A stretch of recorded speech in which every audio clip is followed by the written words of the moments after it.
This is an ancient yet true story about Abdullah ibn Mubarak, a pious man from the land of Iraq. He would strive to perform Hajj every year.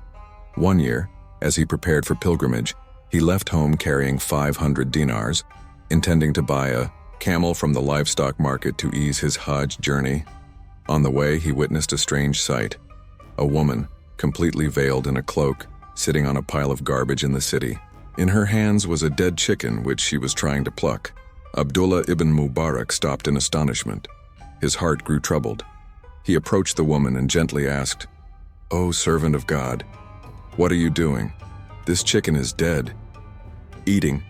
It is forbidden." The woman raised her head, took a deep breath, and replied, "O stranger, please go your way and leave me to my state. Yes, this chicken is dead, but circumstances have forced me. For me, eating it is permissible."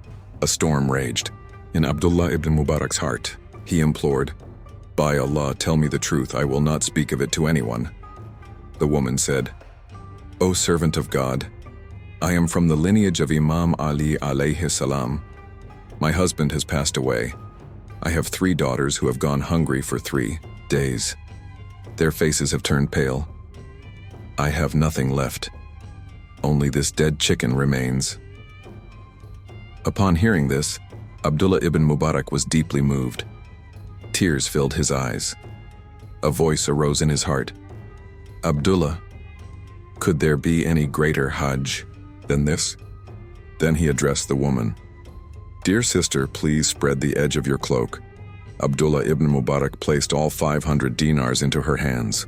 The woman prayed for him, her eyes brimming with tears, her heart filled with gratitude, and she silently returned home. Abdullah abandoned his plans to perform Hajj that year. People departed for pilgrimage, but he remained at home. Time passed. The pilgrims returned. When the Hajj season ended, people began returning from Makkah.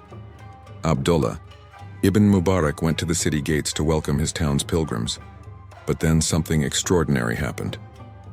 One pilgrim exclaimed, "Abdullah, how did you arrive before us? I saw you performing tawaf in Makkah." The other pilgrim said, "Yes, I saw you performing sa'i between Safa and Marwa." Abdullah was bewildered. He remained silent, unable to comprehend. That same night as he slept, he was blessed with a dream of the Prophet Muhammad, peace be upon him and his family.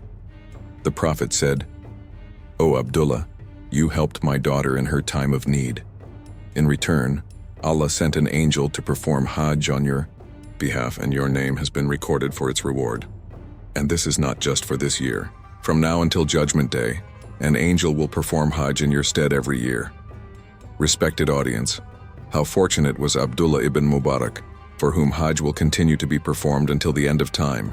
And today, when we repeatedly perform voluntary pilgrimages and visit holy sites, have we looked at the orphans, widows, and starving children in our neighborhoods? Have we cared for them? Do think about this deeply.